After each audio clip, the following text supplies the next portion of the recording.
Hello student. जैसा कि आप लोग जान रहे हैं कि हम लोग क्लास 10th के बायोलॉजी चैप्टर 4 को आज जानने वाले हैं ऑब्जेक्टिव के बारे में। इसके पीछे ठीक हम लोग चैप्टर 1, चैप्टर 2, चैप्टर 3 तीन कुछ चैप्टर के बारे में हम लोग जान चुके हैं पूरे ऑब्जेक्टिव के बारे में। तो आप लोग उसको अच्छे से कर लीजिएगा। और आज की क्लास में हम लोग का स्टार्ट होने वाला है उत्सर्जन। इसके हम लोग देखेंगे 50+ वीआई क्वेश्चन रहेगा इसमें हम लोग का। आप लोगों को पहले ही पता चल गया होगा थंबनेल ही देख के। तो चलिए चलते हैं आज की क्लास को हम लोग जल्दी से स्टार्ट करते हैं और क्वेश्चन को देखते हैं। क्वेश्चन जो भी हम एक्स्ट्रा देते हैं, एक क्वेश्चन पे जितना भी क्वेश्चन हम एक्स्ट्रा देते हैं उस क्वेश्चन को कमेंट में आप लोग आंसर देते चलिएगा। तो चलिए चलते हैं हम लोग क्वेश्चन को आगे जल्दी से बढ़ाते हैं। क्वेश्चन देखिएगा और आंसर देते चलिएगा। चलेंगे, पहला नंबर क्वेश्चन देखेंगे और जल्दी से इसका आंसर देंगे क्या होने वाला है। वायुमंडल में नाइट्रोजन की प्रतिशत मात्रा कितनी होती है? वायुमंडल में नाइट्रोजन की प्रतिशत मात्रा कितनी होती है, जल्दी से इसका बताया जाए। तो वायुमंडल में नाइट्रोजन हमारा कितना परसेंट होता है? 78% होता है। इसका आंसर आप लोग बताएंगे। ऑक्सीजन और वायुमंडल में कितना होता है और CO2 कितना होता है? इसका आंसर आप लोग जल्दी से कमेंट में देंगे। जितना भी ऑब्जेक्टिव क्वेश्चन हम देते हैं, एक्स्ट्रा क्वेश्चन, एक क्वेश्चन पर जितना भी एक्स्ट्रा हम क्वेश्चन देते हैं उस क्वेश्चन का आंसर आप कमेंट में जल्दी से देते रहिएगा। तो वायुमंडल में नाइट्रोजन की प्रतिशत मात्रा 78। चलिए इसका आंसर हम बता देते हैं। ऑक्सीजन हमारा 21% होता है और कार्बन डाइऑक्साइड 0.03% होता है। चलेंगे, सेकेंड नंबर क्वेश्चन देखेंगे और जल्दी से इसका आंसर बताएंगे क्या होने वाला है। सजीव जीवधारियों द्वारा किस प्रकार के नाइट्रोजनी पदार्थ का उत्सर्जन होता है, बताइए। सभी जो हमारे होते हैं सजीव किस प्रकार के नाइट्रोजनी पदार्थ का उत्सर्जन करते हैं, जल्दी से बताया जाए। तो जैसा कि हम लोग जानते हैं कि ये जो होता है जलीय जीव जो होते हैं, जलीय जीव जैसे मछली हो गया, ये सब जलीय जीव जो हो गया, इसके कौन से नाइट्रोजनी पदार्थ का हमारा करते हैं? नाइट्रोजन का। किसका? नाइट्रोजनी पदार्थ। और हमारे जो स्तनधारी होते हैं, स्तनधारी जो होते हैं किसका ये अथु करते हैं? ये क्या बोलते हैं उसको? उत्सर्जन यूरिया का करते हैं। किसका करते हैं? यूरिया का। और जब बात करें पक्षी वगैरह का, पक्षी हो गया या सांप वगैरह हो गया, सर्प जिसे बोलते हैं, ये किस चीज़ का करते हैं? तो ये सब जो हमारा पक्षी और सर्प जो करते हैं, ये किस चीज़ के करते हैं? यूरिक अम्ल का करते हैं, यूरिक एसिड का, यूरिक अम्ल का करते हैं। समझ गए? तो क्या पूछा है? सभी सजीव जीवधारी, ये सब हमारा क्या है? सजीव वगैरह है। तो सब क्या करें? नाइट्रोजन का भी, अमोनिया का हमारा फॉर्मूला क्या होता है? NH3 होता है। नाइट्रोजन आ गया, कोई दिक्कत नहीं। चलेंगे, तो क्या है कि हमारा अमोनिया का भी करता है यूरिक अम्ल, यूरिया। सजीव पूछा है, सजीव में ये सारी चीज़ हमारा सजीव ही है। तो क्या करें? सब चीज़ का कर रहे हैं कि नहीं? तो हमारा अमोनिया का भी हो रहा है। हमारा जो मछली करती है, मतलब जलीय जीव जो मछली होती है, अमोनिया करती है। यूरिक अम्ल का यूरिया, मतलब राइट आंसर हमारा क्या होने वाला है? डी होने वाला है। समझ गए? चलेंगे, थर्ड नंबर क्वेश्चन देखेंगे और इसका आंसर जल्दी से आप लोग दीजिए। एक आध क्वेश्चन, 2-4 क्वेश्चन हम लोग का आएगा थोड़ा सा पीछे वाले चैप्टर से भी, ताकि पीछे वाला चैप्टर में कुछ क्वेश्चन हम आपको छोड़ दिए हैं, तो इसलिए चौथा चैप्टर में हम डाल दिए हैं आप लोग का ये क्वेश्चन। समझ गए? तो चलिए चलते हैं, वो लोग तीसरे नंबर क्वेश्चन का आप लोग आंसर देंगे क्या होगा। तीसरा नंबर क्वेश्चन बताइए। सामान्य अनुशीतलन, अनी नहीं है, अनुशीतलन है, इसको अनुशीतलन कर लीजिएगा। अनुशीतलन, नी नहीं रहेगा, अनु रहेगा। अनुशीतलन रक्तदाब कितना होता है? सबको पता है अनुशीतलन रक्तदाब हमारा 80 mmHg होता है। आप लोग बताएंगे प्रकुंचन दाब कितना होता है? सामान्य प्रकुंचन दाब कितना होता है? इसका आंसर आप लोग बताएंगे। चलेंगे, चौथा नंबर क्वेश्चन बताइए। ऑक्सीजन के परिवहन के लिए जिम्मेदार रक्त का घटक कौन सा है? ऑक्सीजन के परिवहन के लिए रक्त का कौन सा घटक परिवहन के लिए काम में आता है? तो ऑक्सीजन के परिवहन के लिए जिम्मेदार रक्त का जो घटक होता है हमारा कौन सा होता है? RBC। आंसर थोड़ा बताइएगा। आरबीसी का जीवन काल कितना होता है? जीवन काल, आरबीसी का जीवन काल जल्दी से आप लोग बताएंगे कितना होता है। चलिए इसका आंसर हम दे देते हैं, 120 दिन होता है। कितने दिन का होता है? 120 दिन का होता है। चलेंगे, 5वां नंबर क्वेश्चन आप बताएंगे जल्दी से। गुर्दे में उत्पादित मूत्र अस्थायी रूप से संग्रहित होता है। पूरे हम आपको डायग्राम से बताते चलेंगे। जो भी हम डायग्राम अगले स्लाइड पर लगाए हुए हैं उस पूरे हम डायग्राम में आपको चीजें बताते चलेंगे। गुर्दा सबसे पहले बात करें तो गुर्दा जो हम बोलते हैं, किडनी को बोलते हैं। किसको बोलते हैं? किडनी। और किडनी को ही क्या कहते हैं? हम ब्रिक बोलते हैं। क्या बोलते हैं? ब्रिक। तो गुर्दे में उत्पादित मूत्र अस्थायी रूप से संग्रहित कहाँ पर रहता है? कहने का मतलब है कि जो हम लोग का किडनी है, ये किडनी जो है मतलब वृक्क जो मूत्र का निर्माण करती है, वो पूरा मूत्र हमारे बॉडी के किस हिस्सा में, वृक्क के किस हिस्सा में स्टोर रहता है, इसका आंसर बताना है आपको। तो सबसे पहले देखिएगा डायग्राम में हम आपको क्या बताते हैं। ये जो आपको नली जैसा दिख रहा है, ये सब, ये जो आपको नली है ये दिख रही है, ये जो दोनों नली दिख रही है, इस दोनों नली को हम कहते हैं, आने के लिए वो एक पाइप है जिसे कहते हैं मूत्र मार्ग, सॉरी मूत्र मार्ग नहीं, मूत्र वाहिनी। क्या कहते हैं? मूत्र वाहिनी। समझ गए? और ये जो दोनों ये सब देख रहे हैं, ये जो आपको पोर्शन दिख रहा है, ये वाला आपका कहलाता है मूत्राशय। क्या कहलाता है? मूत्राशय। और ये वाला जो आगे वाला पोर्शन होता है, क्या होता है? मूत्र मार्ग होता है। क्या होता है? मूत्र मार्ग। ये पाइप से होते हुए हमारा मूत्र आता है, और ये वाला जो आपका दिख रहा है शेप, ये गोल जो शेप दिख रहा है, उसमें हमारा मूत्र स्टोर रहता है। और ये जो आगे वाला पोर्शन है, इस आगे वाला पोर्शन से हम क्या करते हैं? मूत्र मार्ग करते हैं, जिससे रास्ते हम लोग मूत्र को बाहर कर देते हैं। तो क्या है, आपसे क्या पूछा है कि मूत्र अस्थायी रूप से संग्रहित, मतलब कहाँ पर स्टोर रहता है? तो हम देख रहे हैं यहाँ पर हमारा स्टोर रहता है, जिससे क्या कहते हैं? मूत्राशय। राइट आंसर हमारा क्या होने वाला है? डी होने वाला है, मूत्राशय। समझ गए? चलेंगे छठा नंबर क्वेश्चन बताएंगे। लसिका का कलर कैसा होता है? जल्दी बताएंगे। लसिका का रंग कैसा होता है? लसिका का रंग कैसा कहता होता है? हरा होता है, लाल होता है, हल्का नीला होता है, या हल्का हमारा पीला होता है? जल्दी बताएंगे। तो लसिका का रंग याद रखे रहिएगा, कैसा होता है? हल्का पीला होता है। कैसा होता है? हल्का पीला। एक क्वेश्चन आप ये बताएंगे कि प्लाज्मा, प्लाज्मा का कलर कैसा होता है? इसका आंसर आप लोग देंगे जल्दी से। चलेंगे बताएंगे। 7वां नंबर क्वेश्चन बताइए। 7वां नंबर क्वेश्चन का आंसर हमारा क्या होगा? कौन सी गैस श्वसन क्रिया में मुक्त होती है? चलिए, श्वसन जैसा ही नाम आता है तो थोड़ा सा फिर क्या करिए, इसके इक्वेशन को लिख लीजिए। क्या कहता है? C6H12O6 प्लस 6O2 रिएक्शन करता है तो आपका प्रोडक्ट क्या बनता है? CO2 बनता है, 6CO2 6H2O, और क्या मिलेगा हमको? एनर्जी मिलता है। क्या मिलता है? एनर्जी, मतलब ऊर्जा। ये ऊर्जा जो होता है किस रूप में संचित रहता है? ATP के रूप में। तो क्या बोला है, श्वसन क्रिया में कौन सी गैस मुक्त होती है? तो आप देख रहे हैं कि इधर में जो प्रोडक्ट बना है, इसमें से गैस कौन है? CO2 है। CO2 हमारा मुक्त होता है, मतलब ऑप्शन नंबर हमारा क्या होने वाला है? डी हमारा राइट आंसर हो जाएगा। CO2 गैस मुक्त होती है। चलेंगे 8वां नंबर क्वेश्चन जल्दी से बताएंगे क्या होगा। कृत्रिम वृक्क किन अवशिष्ट उत्पादों को रुधिर से अपवहन द्वारा पृथक करता है? जल्दी से बताइए। कृत्रिम वृक्क जो होता है, कृत्रिम वृक्क जो डायलिसिस मशीन होती है, वो किन अवशिष्ट उत्पादों को रुधिर से अपवहन द्वारा पृथक करता है? जल्दी से बताइए। नाइट्रोजन, कार्बन, ऑक्सीजन, या सभी? बताइए। तो ये कृत्रिम वृक्क जो होता है हमारा किन अवशिष्ट उत्पादों को रुधिर से अपवहन द्वारा पृथक करता है? तो नाइट्रोजन को अलग करता है। इस बात को बहुत ही विवेक क्वेश्चन है, नाइट्रोजन को अलग करता है। समझे क्या? और किस के द्वारा करता है? तो याद रखे रहिएगा, अपवहन के द्वारा। किसके द्वारा? अपवहन के द्वारा। इस बात को याद रखेंगे आप। चलेंगे 9वां नंबर क्वेश्चन बताएंगे। जल्दी से क्वेश्चन पढ़िए, आंसर दीजिए। मनुष्य में वृक्क एक तंत्र का भाग है जो संबंधित है। बताइए। मनुष्य में वृक्क एक तंत्र का भाग है जो संबंधित है। पोषण, श्वसन, उत्सर्जन, परिवहन। बताइए। जो आपको चैप्टर का नाम है जैव प्रक्रम, जैव प्रक्रम के अंतर्गत हमारा 4 चैप्टर आता है। पहला हमारा पोषण आता है, दूसरा हमारा श्वसन आता है, तीसरा हमारा कौन सा आता है? परिवहन आता है, और चौथा नंबर क्या आता है? उत्सर्जन आता है। तो बताइए, इन चारों में से किसमें हम वृक्क के बारे में पढ़ते हैं? एक क्वेश्चन आपका पूछा है, वृक्क इस चारों चैप्टर में से किसमें पढ़ते हैं? तो आप बोलेंगे सर उत्सर्जन में पढ़ते हैं। राइट आंसर हमारा सी होने वाला है, उत्सर्जन से संबंधित है हमारा वृक्क। समझ गए? चलेंगे 10 नंबर क्वेश्चन बताएंगे क्या होने वाला है। 10 नंबर क्वेश्चन पढ़िए और आंसर दीजिए। निम्न में कौन उत्सर्जी अंग है? अग्नाशय, आंख, वृक्क, नौन। बताइए। उत्सर्जी अंग कौन है? उत्सर्जी अंग कहने का मतलब जिससे, उत्सर्जी अंग कहने का मतलब जो अंग अपशिष्ट पदार्थ को बाहर निकालता है, जो अंग अपशिष्ट पदार्थ को बाहर निकालता है। अपशिष्ट पदार्थ कहने का मतलब है जो हमारे शरीर के लिए क्या हो? हानिकारक हो, वही अपशिष्ट पदार्थ होता है। तो उत्सर्जी अंग कौन है? बताइए। मतलब जो अंग अपशिष्ट पदार्थ को बाहर निकाल। चलिए, अग्नाशय नहीं होगा, आँख आँख से कोई कहेगा सर लोर गिरता है, तो लोर हमारा किसी भी प्रकार का अपशिष्ट पदार्थ नहीं है, इस बात को याद रखिएगा। लोर किसी भी पदार्थ का अपशिष्ट पदार्थ नहीं है।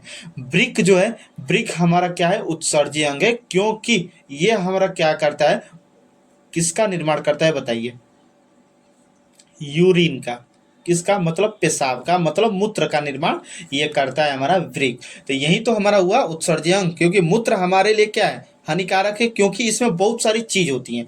मूत्र में हमारा क्या क्या चीज होता है, यूरिया होता है, यूरिक अम्ल होता है, बहुत सारा चीज होता है जो हमारे बॉडी के लिए बहुत ही हानिकारक सिद्ध होता है। तो ये दोनों चीज हमारा किससे निकल जाता है, मूत्र के रास्ते, मूत्र के साथ साथ ये सारी चीजें हमारा निकल जाता है। समझ आ गया ना। तो ब्रिक हमारा क्या हुआ, उत्सर्जी अंग हुआ। चलेंगे 11 नंबर क्वेश्चन पढ़िए और इसका आंसर देंगे जल्दी से, क्या होने वाला है। निम्न में कौन से यंत्र का उपयोग रक्त दाब मापने के लिए किया जाता है बताइए। रक्त दाब को मापने के लिए किसका उपयोग किया जाता है, बैरोमीटर, माइनोमीटर, स्फिग्मोमाइनोमीटर। स्फिग्मो हालांकि इस तरह नहीं लिखाएगा, स्फिग्मो इस तरह नहीं लिखाएगा, स्फिग्मोमाइनोमीटर इस तरह ये रहेगा, याद रखेंगे आप, स्फिग्मोमाइनोमीटर। तो बताइए रक्त दाब को नापने के लिए कौन सा यंत्र का उपयोग करते हैं, तो याद रखिएगा स्फिग्मोमाइनोमीटर। स्फिग्मोमाइनोमीटर का उपयोग किया जाता है रक्त दाब को मापने के लिए। चलेंगे 12 नंबर क्वेश्चन हम बताएंगे जल्दी से। पौधे में उत्सर्जित पदार्थ कौन होता है बताइए। पौधों में उत्सर्जित पदार्थ कौन कौन होता है, गोंद होता है, टैनिन होता है, रेजिन होता है, या सभी होते हैं बताइए। पौधों में उत्सर्जित पदार्थ कौन है, तो इस बात को याद रखेंगे, देखेंगे गोंद, टैनिन, रेजिन, सभी बताइए, तो आप कहेंगे सभी होगा। क्या होगा, सभी होगा। समझ में आ गया ना। चलेंगे अब अगले नंबर क्वेश्चन की तरफ हम लोग बढ़ेंगे। 13 नंबर क्वेश्चन जल्दी से आप बताइए। 13 नंबर क्वेश्चन हमारा क्या होने वाला है, निम्न में सबसे तेज हृदय धड़कन किसका होता है, मतलब किसका दिल सबसे अधिक धड़कता है, तेज धड़कता है। तो इस बात को याद रखिएगा, किसका होता है, चूहा का धड़कता है। किसका धड़कता है, चूहा का। इस क्वेश्चन का आंसर आप याद रखेंगे, बहुत ही विवैया और एग्जाम में आया भी है कि चूहा का धड़कता है। समझ गए। चलेंगे 14 नंबर क्वेश्चन बताइए, रेजिन किस पौधे का उत्सर्जित पदार्थ है, जल्दी बताइए। रेजिन किस पौधे का उत्सर्जित पदार्थ है, जल्दी बताइए। रेजिन किस पौधे का उत्सर्जित पदार्थ है, बबूल का, कनेर का, पिप्पल का, या चीड़ का, बताइए। रेजिन किस पौधे का उत्सर्जित पदार्थ है बताएंगे, तो आप कहेंगे कि रेजिन जो है हमारा किसका होता है, चीड़ का होता है। किसका होता है, चीड़ का होता है। समझ गए। चलेंगे 15 नंबर क्वेश्चन आप बताएंगे क्या होने वाला है। 15 नंबर क्वेश्चन जल्दी से बताया जाए क्या होगा। 15 नंबर वृक्क किस जैव प्रक्रम का हिस्सा है, इसका आंसर जल्दी से देंगे। ये क्वेश्चन पीछे भी बता चुके हैं, किसका हिस्सा है, जल्दी से बताइए।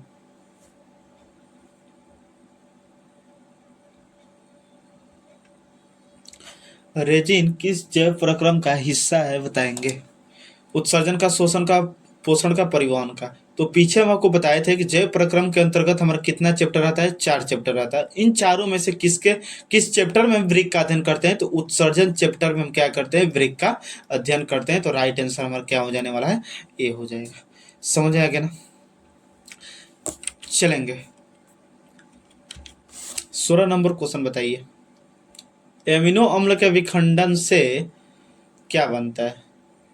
एमिनो अम्ल के विखंडन से क्या बनता है बताइए। CO2 बनता है, CO बनता है, NH3 बनता है, या A और C दोनों बनता है, जल्दी से बताइए। एमिनो अम्ल के विखंडन से किसका निर्माण होता है, तो याद रखे रहेंगे NH3 का निर्माण होता है, अमोनिया का निर्माण होता है। किसका निर्माण होता है, अमोनिया का निर्माण होता है। इस बात को आप याद रखेंगे। चलेंगे 17 नंबर क्वेश्चन बताइए,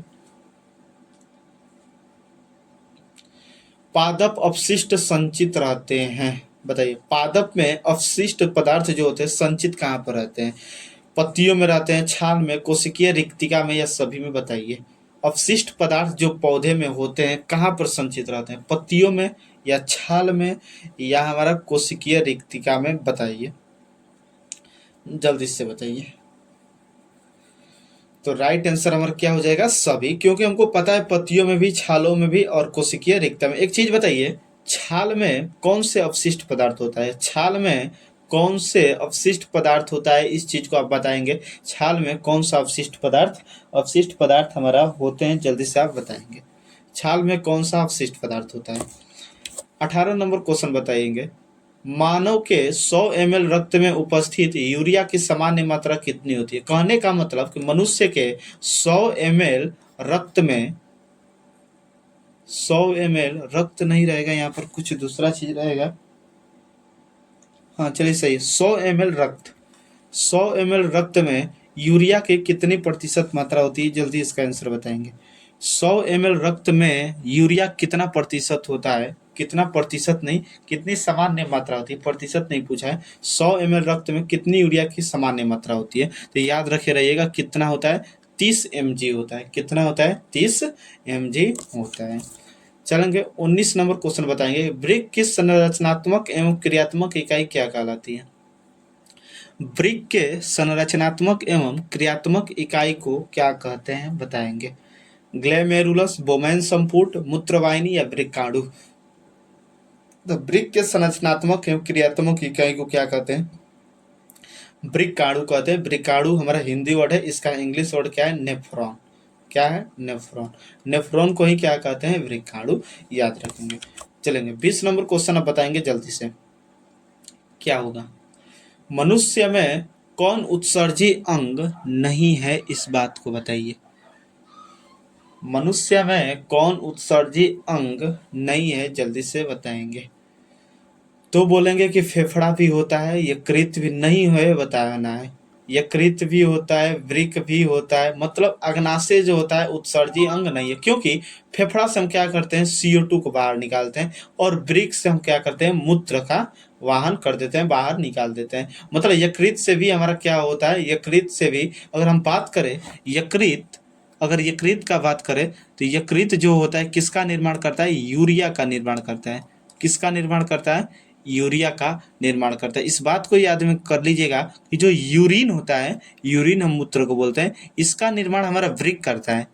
वृक्क निर्माण करता है यूरिन को, लेकिन यूरिया का निर्माण कौन करता है, यकृत। मतलब यकृत भी हमारा उत्सर्जी अंग है, फेफड़ा भी है, हमारा वृक्क भी है, लेकिन अग्नाशय नहीं होगा। तो राइट आंसर हमारा क्या हो जाएगा, राइट आंसर आप बताएंगे कि राइट आंसर क्या होगा, तो राइट आंसर आप कहेंगे अग्नाशय होगा। क्या होगा, अग्नाशय होगा। समझ गए। 21 नंबर क्वेश्चन बताएंगे, 21 नंबर क्वेश्चन पढ़ेंगे और बताएंगे, डायलिसिस मशीन द्वारा रक्त के शुद्धिकरण की प्रक्रिया क्या कहलाती है, जल्दी से बताइए। डायलिसिस मशीन द्वारा रक्त के शुद्धिकरण की प्रक्रिया क्या कहलाती है, जल्दी से आप बताएंगे। डायलिसिस मशीन द्वारा रक्त के शुद्धिकरण की प्रक्रिया क्या कहलाती है, हीमोडायलिसिस, डायलाइसेट, सेलोफेन या डायलाइजर क्या कहलाती है। डायलिसिस मशीन द्वारा रक्त के शुद्धिकरण की प्रक्रिया क्या कहलाती है, जल्दी बताएंगे। तो आप बोलेंगे हीमोडायलिसिस कहलाता है। समझ गए। चलेंगे 22 नंबर क्वेश्चन बताइए, जीवों के शरीर से उपापचयी क्रियाओं के फलस्वरूप उत्पन्न अवशिष्ट पदार्थ का निष्कासन क्या कहलाता है, जल्दी बताइए। जो भी जीव होते हैं, कोई भी अगर जीव होते हैं तो वो जीव क्या करते हैं, भोजन को लेते हैं। क्या लेते हैं, भोजन को लेते हैं। जब भी भोजन लेते हैं तो उस भोजन से हमें अच्छा चीज भी मिलता है और अवशिष्ट पदार्थ भी मिलता है। ये सारी चीजें हमें मिलती हैं। कुछ अच्छा चीज मिलेगा और कुछ अवशिष्ट पदार्थ मिलेगा। तो अच्छा चीज को तो हमारे बॉडी के लिए बड़ी ही जरूरी है, लेकिन इस अवशिष्ट पदार्थ को हम बाहर निकालेंगे। और अवशिष्ट पदार्थ को बाहर निकालने को क्या कहते हैं, यही आपसे क्वेश्चन पूछा है कि सभी उपापचयी क्रियाओं के फलस्वरूप उत्पन्न जो अवशिष्ट पदार्थ होते हैं, अवशिष्ट जो पदार्थ होते हैं उसको बाहर मतलब निष्कासन करने की क्रिया क्या कहलाती है, जल्दी बताएंगे। शोषण, उत्सर्जन, पोषण या परिवहन। तो आप बोलेंगे क्या होगा, उत्सर्जन। क्योंकि उत्सर्जन ये होता है कि हमारे बॉडी में जितने भी अवशिष्ट पदार्थ होते हैं उन अवशिष्ट पदार्थ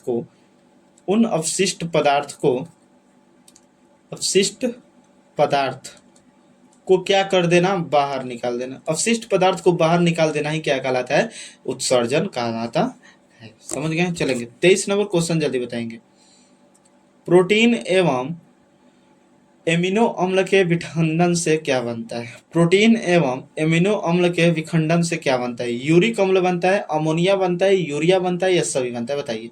एमिनो अम्ल के प्रोटीन और एमिनो अम्ल के विखंडन से क्या बनता है? जल्दी बताएंगे। यूरिक अम्ल, अमोनिया, यूरिया या सभी? जल्दी बताएंगे। तो इन तीनों से, सॉरी, प्रोटीन और एमिनो अम्ल से ये तीनों का निर्माण होता है, यूरिया का भी, यूरिक अम्ल का भी और अमोनिया का भी, याद रखेंगे। चलेंगे 24 नंबर क्वेश्चन बताइए क्या होगा? बोमेन संपुट एवं ग्लोमेरुलस को सम्मिलित रूप से क्या कहा जाता है? जल्दी बताएंगे।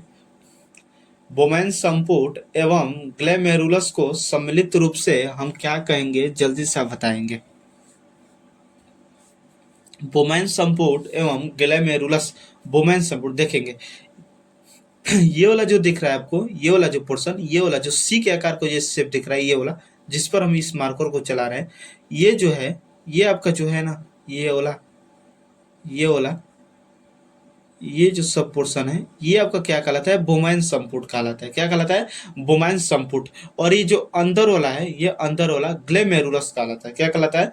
ग्लेमेरुलस कहलाता है। तो ग्लेमेरुलस और ये बाहर जो है बोमैन संपुट, इनको हम क्या कहते हैं? दोनों को सम्मिलित रूप से हम क्या नाम देते हैं? जल्दी से आप बताएंगे। क्या नाम देते हैं? जल्दी बताइए। तो आप बोलेंगे कि ग्लेमेरुलस और बोमेन संपुट को सम्मिलित रूप से हम कहते हैं मेलफिगियन कोष। क्या कहते हैं? मेलफिगियन कोष। ऑप्शन नंबर डी, मेलफिगियन कोष कहते हैं बोमेन संपुट एवं ग्लेमेरुलस को सम्मिलित रूप से। चलेंगे 25 नंबर क्वेश्चन बताएंगे।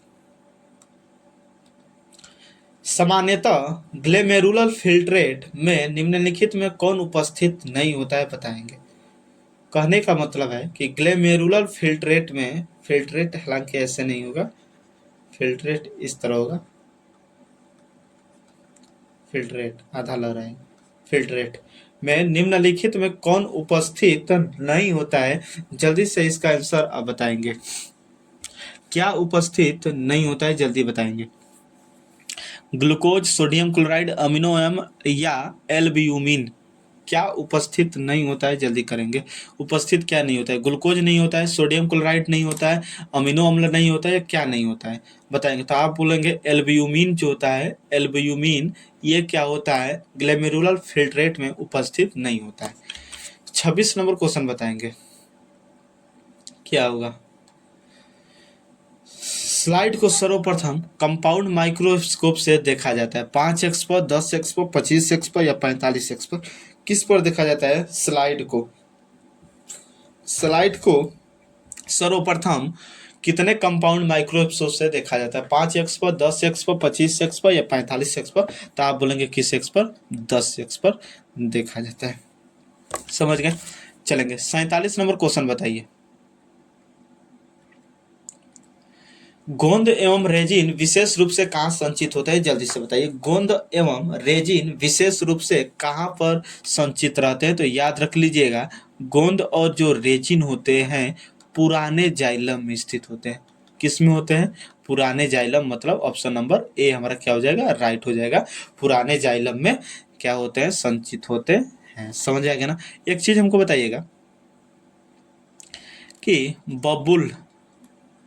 बबुल के पौधे में, बबुल के पौधों में कौन उत्सर्जी पदार्थ होता है?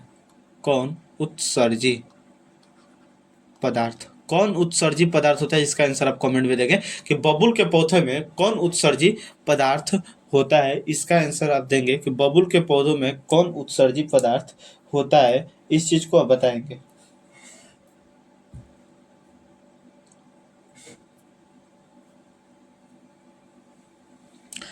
चलेंगे 28 नंबर क्वेश्चन बताएंगे। एक वृक्क में लगभग कितने वृक्काणु होते हैं? वृक्काणु मतलब होता है नेफ्रॉन। वृक्काणु हमारा हिंदी वर्ड है, नेफ्रॉन हमारा इंग्लिश वर्ड है। एक वृक्क में लगभग कितने वृक्काणु होते हैं? 18 लाख, 10 लाख, 16 लाख या 8 लाख? जल्दी से बताएंगे। एक वृक्क में लगभग कितने वृक्काणु होते हैं? जल्दी से बताएंगे। 18 लाख होता है, 10 लाख होता है, 16 लाख होता है या 8 लाख होता है? तो आप बोलेंगे एक वृक्क में लगभग हमारा वृक्काणु का बोल रहे हैं तो 10 लाख होता है। 10 लाख, 10 लाख कहने का मतलब होता है 1 मिलियन हो जाएगा। समझ गए। चलेंगे 29 नंबर क्वेश्चन बताएंगे, मानव मूत्र में यूरिया कितना प्रतिशत होता है बताइए। मनुष्य के मूत्र में, मानव मूत्र में यूरिया की कितनी प्रतिशत मात्रा होती है। मूत्र में यूरिया कितना परसेंट होता है, जल्दी से बताएंगे। आप बोलेंगे कितना परसेंट, 2% होता है। 96% तो हमारा जल होता है, समझेंगे ना। और 2% हमारा क्या होता है, 96% जल होता है, 2% हमारा यूरिया होता है। चलेंगे 30 नंबर क्वेश्चन बताएंगे, प्रोटोजोआ उत्सर्जित पदार्थ का निष्कासन किसके द्वारा करता है बताइए। परासरण द्वारा, विसरण द्वारा, अवशोषण द्वारा या निष्कासन द्वारा बताइए। प्रोटोजोआ उत्सर्जित पदार्थ का, प्रोटोजोआ को ले लीजिए, अमीबा को ले लीजिए, ये सब क्या है हमारा उत्सर्जित पदार्थ का निष्कासन किसके द्वारा करते हैं, तो याद रखे रहिएगा विसरण के द्वारा करते हैं। किसके द्वारा करते हैं, विसरण के द्वारा करते हैं। चलेंगे 31 नंबर क्वेश्चन बताएंगे, यदि किसी मनुष्य का एक वृक्क कार्य करना बंद कर दे तो उसका परिणाम क्या होगा। यदि किसी मनुष्य का, मान लेते हैं एक किडनी काम करना बंद कर देगा तो उसका परिणाम क्या होगा। मनुष्य का मृत्यु हो जाएगा, उत्सर्जन बंद हो जाएगा, दूसरे वृक्क से उत्सर्जन होगा या नॉन बताएंगे। यदि किसी मनुष्य का एक वृक्क, अगर हमारा एक किडनी काम करना बंद कर देगा तो मनुष्य का क्या होगा, मृत्यु हो जाएगा या उत्सर्जन बंद हो जाएगा या दूसरे वृक्क से उत्सर्जन होगा या कोई नहीं बताएंगे। तो हालांकि एक चीज हम आपको बता दे रहे हैं कि, चलेंगे थोड़ा सा अगले स्लाइड पर हम लोग चलें जहां पर हम आपको डायग्राम दिखाए हैं, जहां पर हम आपको डायग्राम दिखाए हैं वहां पर लेकर चल रहे हैं। हाँ देखेंगे, ये जो आपका वृक्क है, ये जो आपको वृक्क दिख रहा है, और दोनों वृक्क में से मान लेते हैं कोई वृक्क हमारा काम करना बंद कर दे। अगर कोई वृक्क हमारा काम करना बंद कर देगा तो क्या होगा। मान लेते हैं कि एक वृक्क हमारा काम करना बंद कर दिया तो इस वृक्क, खाली एक वृक्क रहेगा, एक हमारा किडनी रहेगा। तो क्या मनुष्य का मृत्यु हो सकता है, तो ऐसा बात नहीं है।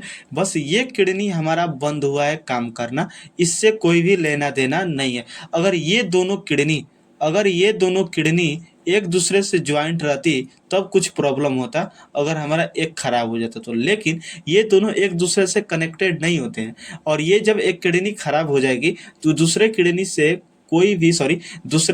का कोई भी इस पर हमारा इफेक्ट नहीं पड़ेगा, क्योंकि हमारा ये जो किडनी है इसके संपर्क में हमारा बिल्कुल ही नहीं रहता है। तो ये जो हमारा दूसरा किडनी बचेगा, ये दूसरा किडनी हमारा अपना काम करता रहेगा। मनुष्य का कोई भी हमारा दिक्कत नहीं होगा, अपना ये काम करते रहेगा। समझ गए।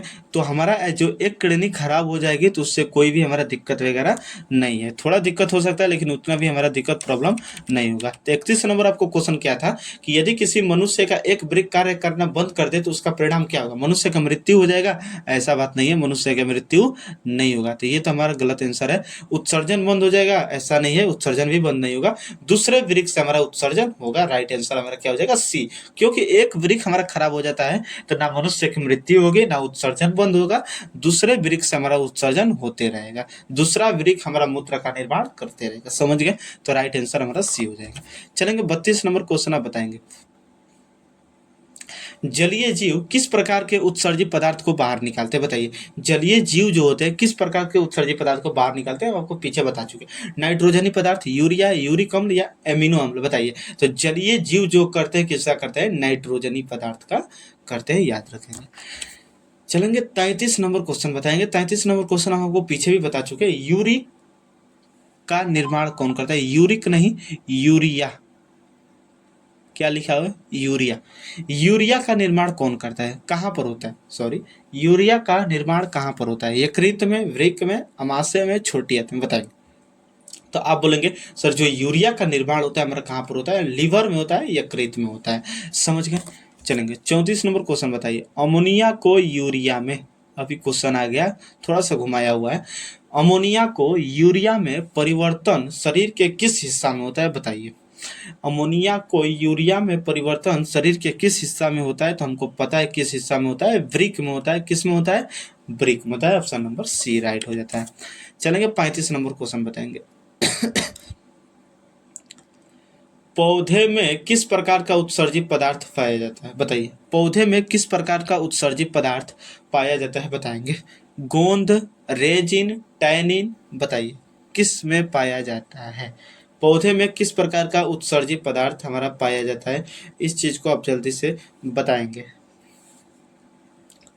पौधे में किस प्रकार का उत्सर्जी पदार्थ हमारा पाया जाता है, जल्दी आप बताएंगे।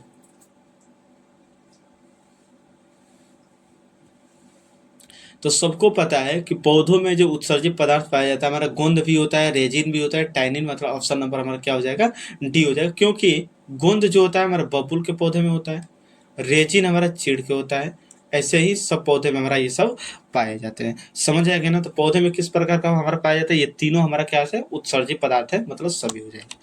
चलेंगे 36 नंबर क्वेश्चन आप बताएंगे। पौधे में उत्सर्जन होता है छाल के विलगाव से, पत्तियों के गिरने से, या वातरंध्र से, सभी बताइए। पौधे में उत्सर्जन किसके किससे होता है, छाल के विलगाव से, मतलब छाल हमारा पेड़ से अलग हो जाएगा तब, पत्तियों के गिरने से, या वातरंध्र से, बताइए। तो आप बोलेंगे कि छाल जब हमारा पेड़ से अलग हो जाएगा तभी भी हमारा उत्सर्जन हो जाएगा, पत्तियों के गिरने से, क्योंकि पत्तियों में भी होता है हमारा अपशिष्ट पदार्थ, वो भी गिर जाएगा तो हमारा उत्सर्जन हो जाएगा, वातरंध्र से भी हो जाएगा। मतलब राइट आंसर हमारा ऑप्शन नंबर डी सभी हो जाएगा। चलेंगे 37 नंबर क्वेश्चन आप बताएंगे जल्दी से। बबूल के पौधे में किस प्रकार का उत्सर्जित पदार्थ पाया जाता है, इसको हम पीछे आपको बता चुके हैं कि बबूल के पौधे में किस प्रकार का उत्सर्जित पदार्थ हमारा पाया जाता है, जल्दी से आपका बताएंगे। तो बबूल के पौधे में कौन होता है, गोंद। आप जल्दी से बताएंगे। पीपल, पीपल के पौधा में कौन सा उत्सर्जित पदार्थ होता है, आप बताएंगे। पीपल के पौधा में, पीपल के पौधे में कौन सा उत्सर्जित पदार्थ होते हैं, इस चीज को आप बताएंगे। चलिए क्वेश्चन शायद आ भी गया। पीपल में किस प्रकार का उत्सर्जित पदार्थ पाया जाता है, क्वेश्चन आ गया। चलिए बताइए, पीपल में किस प्रकार का उत्सर्जित पदार्थ हमारा पाया जाता है, जल्दी से आप बताएंगे। पीपल के पौधे में जैसा कि आप लोग देखेंगे क्या कि हमारे जो पौधे होते हैं, पौधे, कुछ पौधे हमारा ऐसे होते हैं, जैसे आप ले लीजिए किसका, पीपल के ले लीजिएगा, कनेर का ले लीजिएगा, या बरगद ले लीजिएगा। उसके जब क्या करेंगे, हिस्सा को जब तोड़ेंगे तो क्या होता है, जब ये मान लेते हैं ये पौधा हो गया, मान लेते हैं क्या हो गया, पौधा का। तो पौधा को क्या किया जाता है, कभी कभी ये काटा जाता है या तोड़ा जाता है, तो हमारा ये पीपल का जो पौधा होता है, पीपल के पौधे में से अक्सर पीपल के पौधे में देखते हैं, मान लेते हैं ये पीपल का पौधा है, तो क्या होता है कि इसके जब हम क्या कहते हैं, टहनी को तोड़ते हैं तो इसमें हमारा क्या होने लगता है, दूध जैसा निकलने लगता है। कैसा निकलता है, दूध जैसा निकलता है। उस दूध जैसे गाढ़ा दूध जैसे द्रव को हम क्या कहते हैं, इस चीज को आपको बताना है। तो कहते हैं उस चीज को लैटेक्स। लैटेक्स हमारा क्या कहता है, लैटेक्स क्या होता है, पीपल का उत्सर्जित पदार्थ होता है। जब भी हम पीपल के पौधे को काटते हैं या तोड़ते हैं तो होता क्या है, उसमें गाढ़ा हमारा दूध जैसा द्रव निकलने लगता है, जिससे हम क्या कहते हैं, लैटेक्स। यही लैटेक्स हमारा पीपल का उत्सर्जित पदार्थ होता है। तो क्वेश्चन आपसे क्या पूछा है, पीपल में किस प्रकार का उत्सर्जित पदार्थ होता है, तो लैटेक्स होता है। क्या होता है, लैटेक्स होता है। चलेंगे 39 नंबर क्वेश्चन। ये 39 नंबर क्वेश्चन बताइए। कुछ पौधे में उत्सर्जित पदार्थ गाढ़े दूधिया तरल के रूप में संचित रहता है, जिसे क्या कहते हैं, पीछे हम आपको बताएं। गाढ़े दूधिया कलर का जो होता है क्या कहलाता है, लैटेक्स कहलाता है। क्या कहलाता है, लैटेक्स कहलाता है। चलेंगे 40 नंबर क्वेश्चन बताएंगे। टैनिन पौधे के किस भाग में पाया जाता है, बताइए। टैनिन पौधे के किस भाग में पाया जाता है, जल्दी से आप बताएंगे। छाल में, पुराने जाइलम में, पुराने फ्लोएम में, और कोई नहीं, नोन है। छाल में, पुराने जाइलम में, पुराने फ्लोएम में, या कोई नहीं, बताइए। टैनिन पौधे के किस भाग में पाया जाता है, तो टैनिन जो होता है, टैनिन हमारा एक अपशिष्ट पदार्थ होता है पौधों का, तो ये जो होता है क्या होता है, छाल में पाया जाता है। समझ गए। 41 नंबर क्वेश्चन बताइए। जलीय पौधा उत्सर्जित पदार्थ को कहाँ निष्कासित करते हैं, बताइए। जलीय पौधा जब उत्सर्जित पदार्थ को अपने से क्या करते हैं, बाहर निकालते हैं, तो कहाँ पर निष्कासित करते हैं, मृदा में, मतलब मिट्टी में, कि जल में, कि हवा में, या कोई नहीं, बताइए। तो जलीय पौधा हमारे जल में रह रहे हैं, तो उत्सर्जित पदार्थ को कहाँ पर करेंगे, जल में न करेंगे, तो हमारे जल में उत्सर्जित पदार्थ का निष्कासन करेंगे। चलेंगे 42 नंबर क्वेश्चन बताएंगे। और जो हमारा क्या होता है, जो स्थलीय जीव है, यहाँ पर क्या था, जलीय जीव उत्सर्जित पदार्थ कहाँ पर करेंगे, जल में करेंगे। और स्थलीय जीव जो होते हैं, स्थलीय जीव कहने का मतलब जो जमीन पर रहते हैं, वो कहाँ पर करेंगे, मृदा में करेंगे। किस में करेंगे, मृदा में। इस बात को याद रखेंगे। और जो जलीय पौधा जो करते हैं उत्सर्जित पदार्थ का निष्कासन जल में, किस विधि के द्वारा, तो याद रखे रहिएगा, विसरण क्रिया के द्वारा। किस क्रिया के द्वारा, विसरण क्रिया के द्वारा। समझ गए। चलेंगे 42 नंबर क्वेश्चन बताएंगे। मानव में डायलिसिस थैली होता है, न्यूरॉन के, वृकाणु के, लाइसोसोम, या कोशिका द्रव्य में, बताइए। तो मानव में डायलिसिस जो होता है हमारा किस में होता है, वृक्काणु हमारा मतलब नेफ्रॉन में होता है। 42 का हमारा ऑप्शन नंबर बी हमारा राइट हो जाएगा। वृक्काणु हम नेफ्रॉन को कहेंगे, इस बात को याद रख चलेंगे 43 नंबर क्वेश्चन आप बताएंगे। कृत्रिम वृक्क किन अवशिष्ट उत्पादों को रुधिर से अपवहन द्वारा पृथक किया जाता है? ये क्वेश्चन हमारा 2 बार भी आ गया, पीछे भी शायद किया है क्वेश्चन। कृत्रिम वृक्क जो होता है किन अवशिष्ट उत्पादों को रुधिर से अपवहन द्वारा पृथक करता है, बताइए। तो आपको पता है कि कृत्रिम जो वृक्क होता है हमारा किसका करता है? नाइट्रोजन का करता है, नाइट्रोजन का। 44 नंबर क्वेश्चन बताएंगे। वृक्क का आकार कैसा होता है? बहुत ही विव्यायी कि वृक्क का आकार कैसा होता है? बंद मुट्ठी के आकार का, सेम के बीच के आकार, सेम में नहीं, सेम के बीच के आकार। सेम के बीच के आकार कोई आकार का नहीं होता है या कोई नहीं, बताइए। वृक्क जो किडनी का आकार होता है कैसा होता है? बंद मुट्ठी के आकार का होता है, सेम के बीच के आकार का होता है या कोई नहीं? जो बंद मुट्ठी के आकार का होता है तो ये हमारा किसका होता है? हृदय का होता है। लेकिन हमारा वृक्क का जो आकार होता है सेम के बीच का आकार होता है। किसके आकार का होता है? सेम के बीच के आकार का। चलिए क्वेश्चन बताएंगे आप, वृक्क की लंबाई कितनी होती है? लंबाई अब बताएंगे कि वृक्क की लंबाई हमारा कितनी होती है, इस क्वेश्चन को बताइए। 45 नंबर क्वेश्चन आप बताएंगे। कृत्रिम वृक्क किस क्रिया से अवशिष्ट पदार्थों को बाहर निकालता है, बताइए। कृत्रिम वृक्क किस क्रिया से अवशिष्ट पदार्थों को बाहर निकालते हैं? घुमाया हुआ क्वेश्चन है, एक ही क्वेश्चन को 2 बार हम थोड़ा सा घुमा कर दिए हैं कि कृत्रिम वृक्क किस क्रिया से अवशिष्ट पदार्थ को बाहर निकालता है?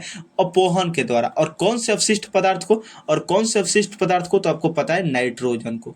किसको? नाइट्रोजन को। और किसके द्वारा करता है? अपवहन के द्वारा करता है, समझ गए। 46 नंबर क्वेश्चन बताएंगे। कौन सी रचना बोमेन संपुट से घिरी होती है, बताएंगे।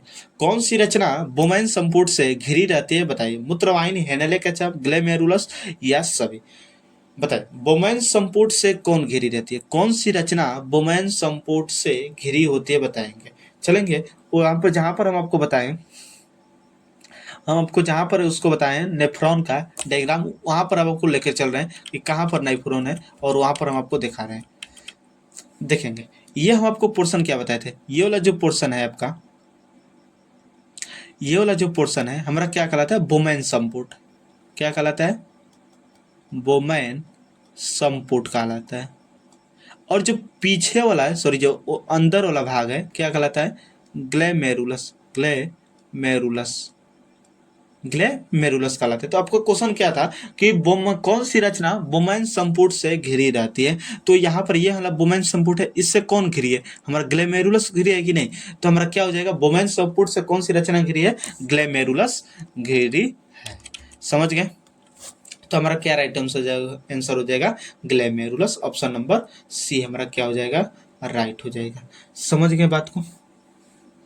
चलेंगे 47 नंबर क्वेश्चन। पक्षी कौन से उत्सर्जित पदार्थ का निष्कासन करते हैं, बताएंगे। आपको हम बता चुके हैं पक्षी कौन से उत्सर्जित पदार्थ का निष्कासन करते हैं। नाइट्रोजनी पदार्थ, यूरिया, यूरिक अम्ल या सभी। तो पक्षी जो होती है हमारा किसका करती है? यूरिक अम्ल का करती है। किसका करती है? यूरिक एसिड का करती है।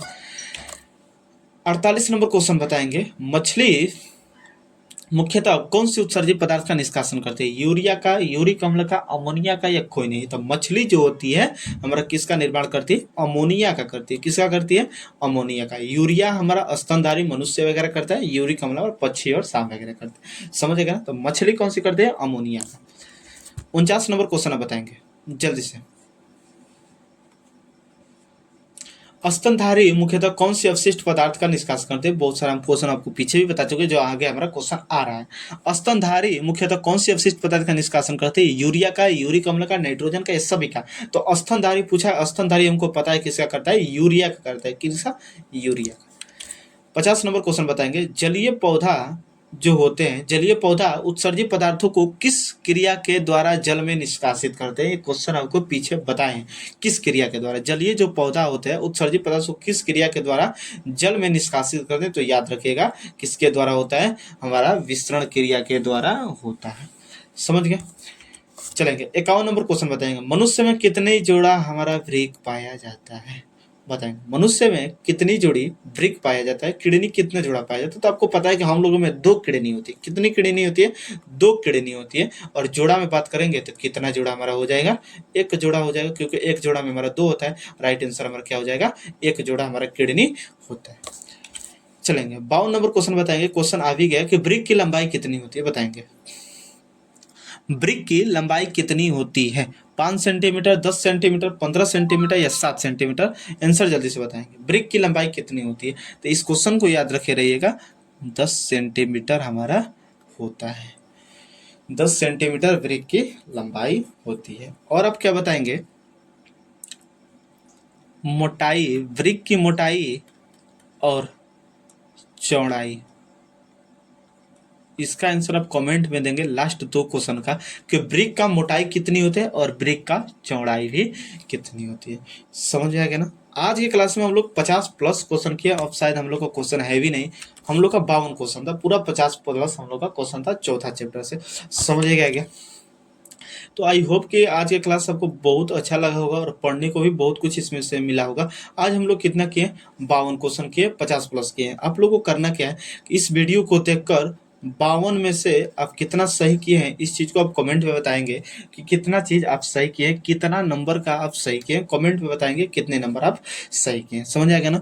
और जितना भी मेरे द्वारा आप लोगों को ऑब्जेक्टिव क्वेश्चन और क्लासेस वगैरह जो दिया जा रहा है, उसको आई होप कि आप लोग समझ भी आया होगा और बहुत कुछ सीखने को भी मिल रहा होगा आपके क्लास में। समझ गए होंगे ना? और जितना भी आपको क्या हो सकता है, अगर आपको क्लास समझ में आती हो और बहुत कुछ सीखने को मिलती हो, तो प्लीज़ एक लाइक, कमेंट, शेयर और सब्सक्राइब करते रहिएगा और अपने दोस्तों में खूब सारा क्या करते रहिए, शेयर वगैरह करते रहिएगा। आगे वाले वीडियो में हम लोग क्या जानने वाले हैं, बायोलॉजी का ही देखेंगे। सबसे पहले हम लोग बायोलॉजी के ऑब्जेक्टिव को पूरा करेंगे, 5वां चैप्टर का। समझ गए ना? 5वां चैप्टर को हम लोग देखेंगे, फिर से हम लोग क्या करेंगे, केमिस्ट्री, फिजिक्स, इस तरह मैथ वगैरह आगे बढ़ते रहेंगे। तो आप लोग इस वीडियो को बहुत ज़्यादा अपने दोस्तों में शेयर करते रहिए, ताकि हम लोग क्या करें, अगले वाले वीडियो में सब लोग साथ में जुड़ते रहें। तो चलिए चलते हैं, अगले वाले वीडियो में हम लोग फिर से मिलेंगे। वीडियो देखने के लिए आप लोगों को दिल से थैंक यू।